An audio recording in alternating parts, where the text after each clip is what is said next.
بسم اللہ الرحمن الرحیم.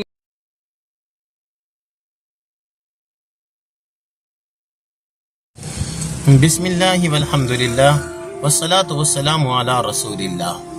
رب اشرح لی صدری ویسر لی امری واحلل عقدۃ من لسانی یفقہوا قولی. معزز سامعین کرام، قرآن حدیث کلاسز آن لائن اکیڈمی میں ہم آپ کو خوش آمدید کہتے ہیں. السلام علیکم ورحمۃ اللہ وبرکاتہ. معزز سامعین کرام، آج کے سبق کے اندر اپنے استاد مکرم حضرت اقدس مفتی محمد طاہر مسعود صاحب مد ظلہ العالی کی تحریرات میں سے ایک خوبصورت تحریر آپ کے کانوں کی سماعت کے حوالے کروں گا. معزز سامعین کرام، واقعہ یہ ہے کہ ایک مرتبہ حضرت امیر خسرو رحمہ اللہ تعالی نے نبی اکرم صلی اللہ علیہ وسلم کی شان کے اندر ایک خوبصورت رباعی لکھی، اور وہ رباعی لکھ کے اپنے پیر و مرشد حضرت نظام الدین اولیاء کے پاس لے گئے اور ان کو سنائی.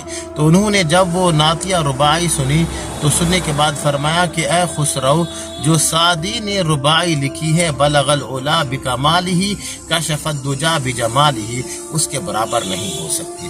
اس پر حضرت امیر خسرو رحمہ اللہ تعالی دوبارہ گئے اور دوبارہ انہوں نے محنت کی.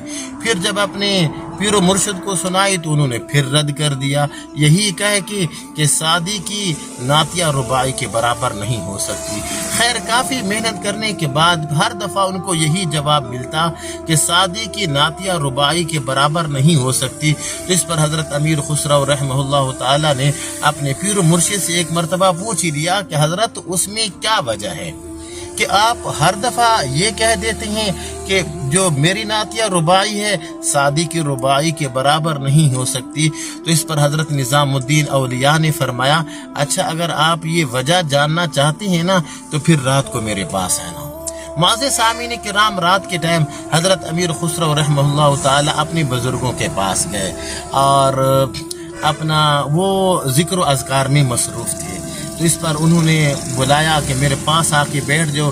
چنانچہ حضرت امیر خسرو حضرت نظام الدین اولیاء کے پاس جا کے بیٹھ گئے.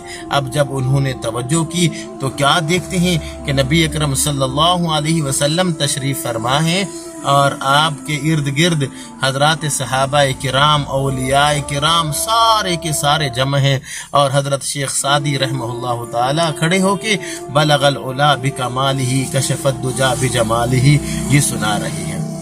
جب یہ نعتیہ رباعی مکمل ہوتی ہے تو نبی اکرم صلی اللہ علیہ وسلم فرماتی ہیں سعدی پھر سناؤ. سعدی پھر کھڑے ہو کے سنانا شروع کر دیتے ہیں بلغ العلا بکمالہ کشف الدجا بجمالہ.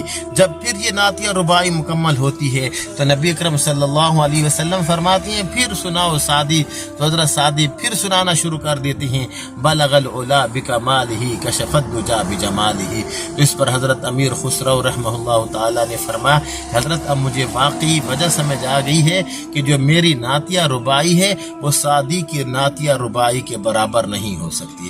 اب یہ کیوں نہیں ہو سکتی اس کی وجہ بھی آپ جان لیجئے. لکھا ہے کہ جب حضرت شیخ سعدی نبی اکرم صلی اللہ علیہ وسلم کی شان کے اندر بلغ العلا بکمالہ کشف الدجا بجمالہ یہ نعتیہ رباعی لکھ رہے تھے، پہلے انہوں نے اس کے 3 مصرے وہ مکمل کر لیے تھے. کون کون سے؟ بلغ العلا بکمالہ کشف الدجا بجمالہ حسنت جمیع خصالہ. اب یہ جو چوتھا مصرع تھا وہ ان کے ذہن میں نہیں آ رہا تھا. بس اسی پریشانی کے اندر ان کو نیند آ گئی. تو خواب کے اندر نبی اکرم صلی اللہ علیہ وسلم کی زیارت ہوئی اور آقا دو عالم صلی اللہ علیہ وسلم نے کیا فرمایا کہ اے سعدی آگے لکھتے کیوں نہیں، صلو علیہ وآلہ. سبحان اللہ سبحان اللہ. تو معزز سامعین کرام، اس وقت سے لے کے آج تک یہ جو نعتیہ رباعی ہے یہ ہر زبان کے اوپر یہ عام ہے. میں بھی پڑھ لیتا ہوں، آپ بھی میرے ساتھ پڑھ لیجئے ثواب کی نیت سے. بلغ العلا بکمالہ کشف الدجا بجمالہ حسنت جمیع خصالہ صلو علیہ وآلہ صلی اللہ علیہ وسلم صلی اللہ علیہ وسلم صلی اللہ علیہ وسلم فداک ابی و امی یا رسول اللہ یا رسول اللہ. بس اسی کے ساتھ اجازت دیجیے. اپنے بھائی قاری محمد زبیر حسن کو اگلے سبق کے اندر آپ سے ملاقات کرتے ہیں. تب تک کے لیے اجازت دیجیے. السلام علیکم ورحمۃ اللہ وبرکاتہ.